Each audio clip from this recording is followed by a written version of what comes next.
नमस्कार दोस्तों, स्वागत है आपका। और हम बात करेंगे फिलोसफी की दर्शन शास्त्र के अगले टॉपिक की तरफ।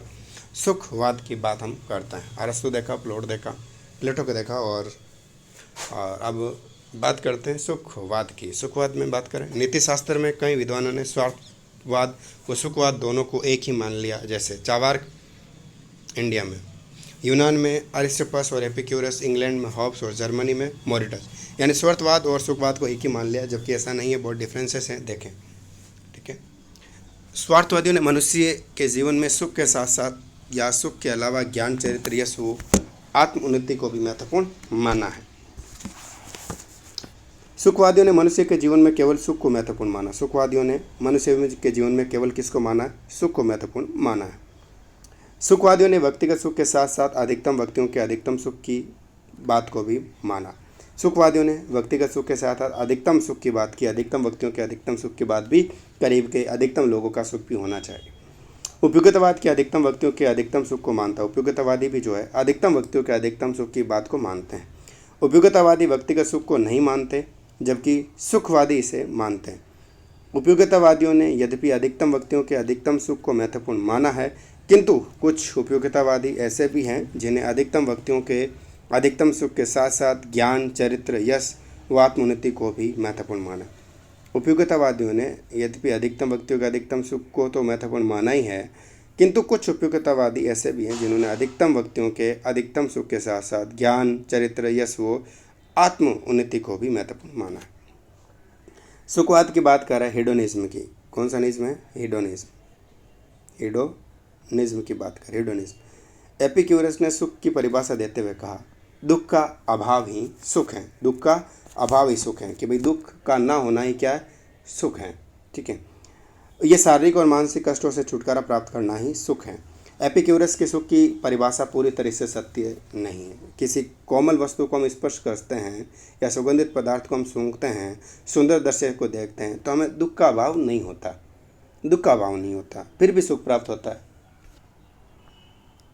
हेनरी सिजविक ने एपिक्यूरस की परिभाषा में संशोधन करते हुए कहा, सुख वो भावना है जिससे बुद्धिशील प्राणी अनुभव करने पर अपने लिए वांछनीय समझता है, वो अन्य भावनाओं की तुलना में उसे वरीयता देता है।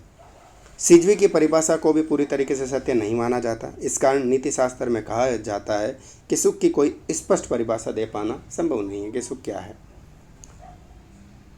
नीति शास्त्र में कई विद्वानों ने सुख व आनंद में अंतर नहीं माना, जबकि कई विद्वान इनमें अंतर मानते भी हैं। तो वास्तव में सुख व आनंद में अंतर होता है। सुख मनुष्य की वो भावना है जो इंद्रिय संवेदना द्वारा अतृप्त शारीरिक इच्छाओं की तृप्ति के परिणाम स्वरूप उत्पन्न होती है। आनंद का संबंध भी इंद्रिय संवेदनाओं से होता है, किंतु इनका संबंध शारीरिक इच्छाओं की तृप्ति के स्थान पर मानसिक संतुष्टि से ज़्यादा होता है। यानी आनंद का संबंध भी इंद्रिय से होता है, लेकिन इनका संबंध शारीरिक इच्छाओं के स्थान पर मानसिक संतुष्टि से ज़्यादा होगा कि मानसिक संतुष्टि में मिली है। सुख में तीव्रता ज़्यादा होती है। सुख जल्दी से आता, जल्दी निकल जाता है। इसलिए कहते हैं ना, 4 दिन वेट करना चाहिए। सुख आया तो सुख जाएगा भी, किंतु स्थायित्व कम होता है, जो कम देर के लिए ठहरता है। जबकि आनंद में तीव्रता कम होती है, ठीक है ना, लेकिन स्थायित्व रहता है आनंद का, ज़्यादा दिन ठहरता है। सुखवाद को 2 भागों में विभाजित किया जा सकता है, नैतिक सुखवाद और मनोवैज्ञानिक सुखवाद। नैतिक सुखवाद, इस सुखवाद के अनुसार मनुष्य के वही कर्म शुभ हैं जो सुख की प्राप्ति में सहायक होते हैं। सुखवाद का मतलब क्या है? नैतिक सुखवाद की बात करें, मनुष्य के वही कर्म अच्छे हैं या शुभ हैं जो सुख की प्राप्ति में सहायक होते हैं, वो कर्म है। मनुष्य के वही कर्म अशुभ हैं जो सुख की प्राप्ति में बाधक होते हैं, वो अशुभ होते हैं कर्म। नैतिक सुखवादियों ने मनुष्य के कर्तव्य निर्धारण का प्रमुख मापदंड जो है केवल सुख को ही माना है। नैतिक सुखवाद को भी स्थायी 2 भागों में हम डिवाइड कर सकते हैं। स्वार्थमूलक नैतिक सुखवाद क्या होता है? स्वार्थमूलक नैतिक सुखवाद, ये सुखवाद व्यक्तिगत सुख की बात करता है। इसके अनुसार प्रत्येक मनुष्य के स्वयं के सुख में सहायक कर्म शुभ हैं, वो सुख में बाधक कर्म अशुभ हैं। इस सुखवाद के समर्थक चावार्क, अरिस्टोपस, एपिक्यूरस, हॉब्स व सेलिक हैं। देखो, सुखवाद व्यक्तिगत की बात करते हैं। ये सुखवाद व्यक्तिगत सुख की बात करता है कि अधिकतम सुख खुद को प्राप्त होने, इसके लिए अनेक प्रत्येक मनुष्य के स्वयं के सुख में सहायक कर्म शुभ होते हैं, सुख में बाधक कर्म अशुभ होते हैं। जो बाधक कर्म होंगे वो अशुभ हो जाएंगे, सुख में सहायक होंगे वो शुभ हो जाएगा। इसके समर्थक है चावार्क, अरिस्टोपस, एपिक्यूरस, हॉब्स व सेलिक। अगला आता है परार्थ या स्वार्थ नैतिक सुखवाद। ये सुखवाद व्यक्तिगत सुख के स्थान पर अधिकतम व्यक्तियों के अधिकतम सुख को महत्वपूर्ण मानता है। इसके अनुसार मनुष्य के वही कर्म शुभ हैं जो अधिकतम व्यक्तियों के अधिकतम सुख में सहायक होते हैं, वो शुभ हैं। वो मनुष्य के वही कर्म अशुभ हैं जो अधिकतम व्यक्तियों के अधिकतम सुख में बाधक होते हैं। समर्थक की बात करें, इसके समर्थक इस सुखवाद को ही उपयोगितावाद भी कहा जाता है। इसके समर्थक बेंथम मिल्वो सिविजिक हैं। नैतिक सुखवाद की आलोचना की बात करते हैं। नैतिक सुखवादियों ने सुख की बात तो की है, किंतु इन्होंने गलती कर दी। कहाँ करी? कि प्रत्येक परिस्थिति में मनुष्य को सुख प्राप्त होना चाहिए, प्रत्येक परिस्थिति में। लेकिन होता ऐसा नहीं है।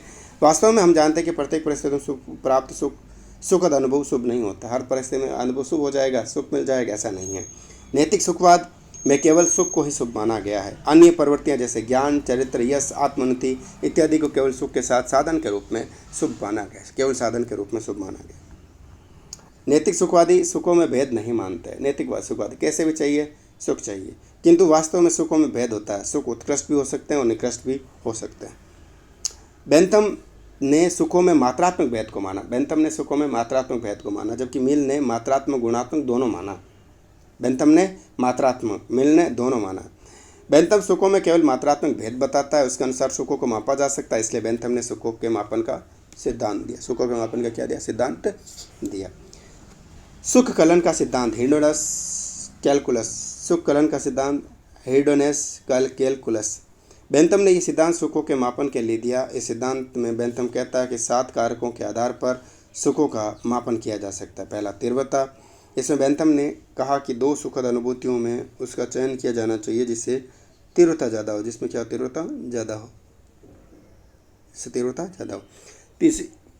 तीव्रता। इसमें बेंथम ने कहा कि 2 सुखद अनुभूतियों में से उसका चयन किया जाना चाहिए जिससे तीव्रता प्राप्त ज़्यादा हो, जिसमें तीव्रता ज़्यादा हो। अवधि, 2 सुखद अनुभूतियों में उसका चयन किया जाए जो लंबे समय तक रहे, उसका चयन करना अपन को। निकटता की बात करें, 2 सुखद अनुभूतियों में से उसका चयन किया जाना चाहिए जो ज़्यादा निकट हो। ऐसा नहीं हो कि आप बैठे हो, दूसरा लाखों कोस दूर बैठा है, कई किलोमीटर दूर बैठा है, तो वो सुख नहीं है। निश्चितता की बात करें, 2 सुखद अनुभूतियों में से उसका चयन कीजिए जो निश्चित हो। शुद्धता की बात करें, 2 सुखद अनुभूतियों में से उसका चयन कीजिए जिसमें शुद्धता ज़्यादा हो। उत्पादकता की बात करें, 2 सुखद अनुभूतियों में से उसका चयन कीजिए जिसके चयन से अन्य सुखद अनुभूतियाँ उत्पन्न हो सकती हो। उत्पादकता, अन्य और सुखद अनुभूतियाँ हो सकती हो। व्यापकता की बात करें, 2 सुखद अनुभूतियों में से उसका चयन कीजिए जो ज़्यादा व्यापक हो। सुख कलन के जो सिद्धांत 1 से 76 कारक के अनुसार तो बेंथम व्यक्तिगत सुख की बात करता है, किंतु 7वें में कारक व्यापकता के आधार पर बेंथम ने अधिकतम व्यक्तियों के अधिकतम सुख का समर्थन किया है। यदि मनुष्य स्वभाव से स्वार्थी होता है फिर भी वो अधिकतम व्यक्तियों के अधिकतम सुख की कामना कैसे करता है, देखें। तो बेंथम कहता है कि मनुष्य पर कुछ दबाव कार्य करते हैं जिनके कारण मनुष्य औरों के सुख की कामना भी करता है। बेंथम ने 4 प्रकार के दबाव बताए। बेंथम के दबावों का सिद्धांत या अनुशासनियों का सिद्धांत इसको कहा जाए कि भाई कोई इनके दबाव काम करता है जिससे वो ये दूसरों के सुख की बात करता है। शारीरिक दबाव की बात करें, शारीरिक दबाव व्यक्ति के शरीर की सुख भोगने की एक क्षमता होती है। वो पूरी होने के बाद व्यक्ति औरों के सुख की बात भी करता है कि भाई बस हो गया, अब मोहमाया हो गई, अब दूसरों के सुख की बात करते हैं। धार्मिक दबाव क्या होता है? ये दबाव ईश्वर के दबाव के रूप में काम करता है। सामाजिक दबाव की बात करें, ये दबाव समाज द्वारा और प्रशंसा निंदा के रूप में काम करता है। कोई प्रशंसा मिलती है तो वो दूसरों के सुख के लिए काम करता है। राजनीतिक दबाव की बात करें, दबाव राज्य व कानून द्वारा दंडित किए जाने के रूप में कार्य करता है। प्रशंसा के रूप में भी कार्य किए जाते हैं कि भाई प्रशंसा हो गई, राज्य द्वारा सम्मानित किया जाएगा। बेंथम द्वारा बतलाए गए 4 दबाव बाहरी दबाव हैं। मिल ने इन 4 दबावों के साथ एक और दबाव जोड़ दिया। मिल कहता है कि सहानुभूति और हमदर्दी के कारण भी व्यक्ति औरों के सुख की कामना करता है। कि सहानुभूति है, किसी से हमदर्दी है। मिल के दबाव को आंतरिक दबाव भी कहा जाता है। अगला है मनोवैज्ञानिक सुखवाद की बात करते हैं। ये सुखवाद कहता है कि मनुष्य अधिकतम सुख प्राप्त करना चाहता है। मनोविज्ञान में आ जाएगा, चाहता है, ठीक है ना।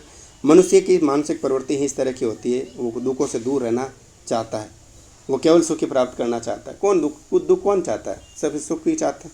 नैतिक सुखवाद मनुष्य के कर्तव्य निर्धारण का मापदंड प्रस्तुत करता है। नैतिक सुखवाद मनुष्य के कर्तव्य निर्धारण का मापदंड प्रस्तुत करता है, लेकिन मनोवैज्ञानिक सुखवाद मानव स्वरूप का केवल तथ्यात्मक वर्णन करता है। मनोवैज्ञानिक सुखवाद को भी 2 भागों में हम डिवाइड करते हैं। स्वार्थमूलक मनोवैज्ञानिक सुखवाद। इस सुखवाद के अनुसार प्रत्येक मनुष्य अपने लिए अधिकतम सुख की कामना करता है। अपने लिए अधिकतम सुख की क्या करता है? कामना करता है। इसमें चारवाक, अरिस्टोपस, एपिक्यूरस, हॉब्स और सेलिक हैं, ठीक है। परार्थ या स्वार्थमूलक मनोवैज्ञानिक सुखवाद की बात करें तो सुखवाद के अनुसार व्यक्ति अधिकतम व्यक्तियों के अधिकतम सुख की कामना करता है। इस सुखवाद के अनुसार व्यक्ति अधिकतम व्यक्तियों के अधिकतम सुख की कामना करता है। समर्थक बेंथम, मिल और सिजविक।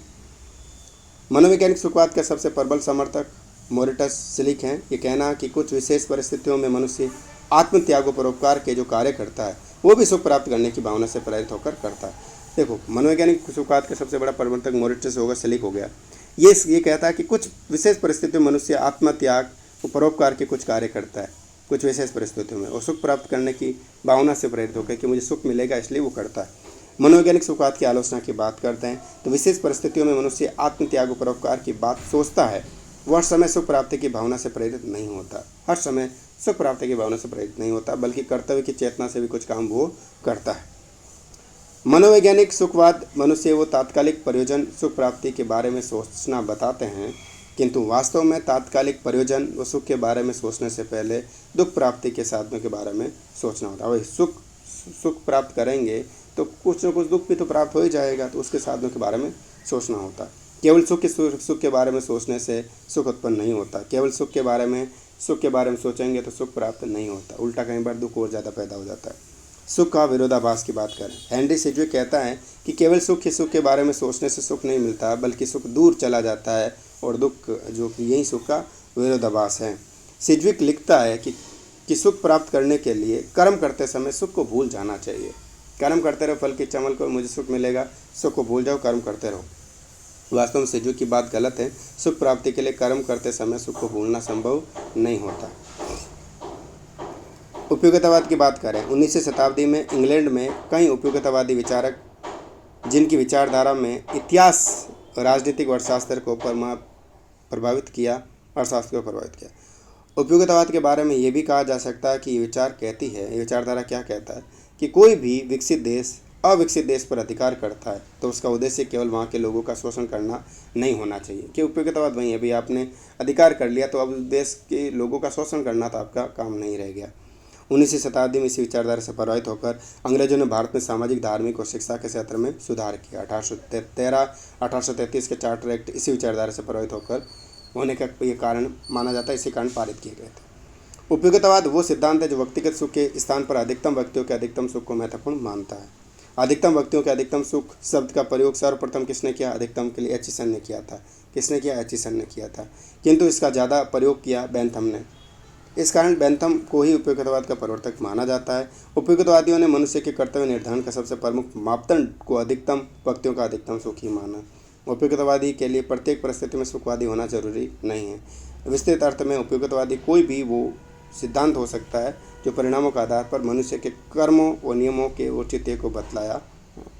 उपयोगितावाद को एक तरीके से दो भागों में बांटा जा सकता है। सुख मूलक उपयोगितावाद, इस विचारधारा के अनुसार मनुष्य के वही कर्म शुभ हैं जो अधिकतम व्यक्तियों के अधिकतम सुख में सहायक हो। मनुष्य के वही कर्म अशुभ हैं जो अधिकतम व्यक्तियों के अधिकतम सुख में बाधक होते हैं। वो अशुभ होते हैं, जो सहायक होते हैं वो शुभ होते हैं। बेंथम, मिल और सिजविक सुख मूलक उपयोगितावादी है। आदर्श मूलक उपयोगितावादी की बात करें तो एक अन्य तरीके से उपयोगितावादी तीन भागों में विभाजित किया जा सकता है। कर्म संबंधी उपयोगितावाद, कर्म संबंधी।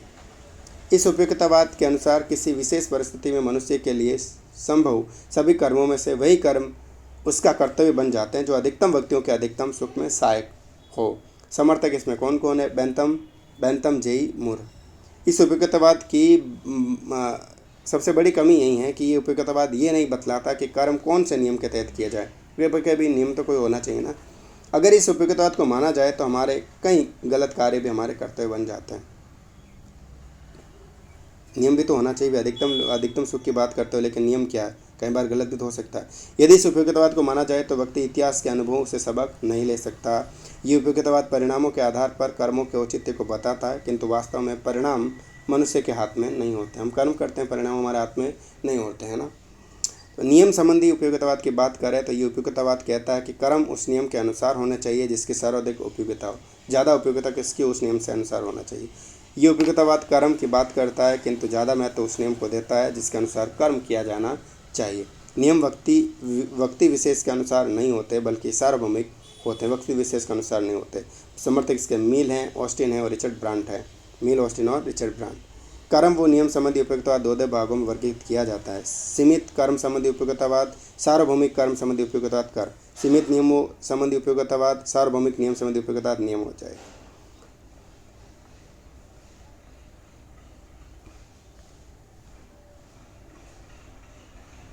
ठीक है, आदर्श मौलिक उपयुक्तवाद की बात करें तो इस उपयुक्तवाद का सबसे प्रबल समर्थक था हेस्टिंग्स रसडेल आदर्श का। ये उपयुक्तवाद केवल अधिकतम व्यक्तियों के अधिकतम सुख तक ही सीमित नहीं है, सुख के अलावा अन्य प्रवृत्तियों जैसे ज्ञान, चरित्र, सद्गुणों, यश, आत्मोन्नति आदि को भी महत्व ये देता है। इसी उपयुक्तवाद के आधार पर कहा जाता है कि उपयुक्तवादी के लिए सुखवादी होना आवश्यक नहीं होता। उपयुक्तवाद की आलोचना भी हुई है, क्या हुई है देखें।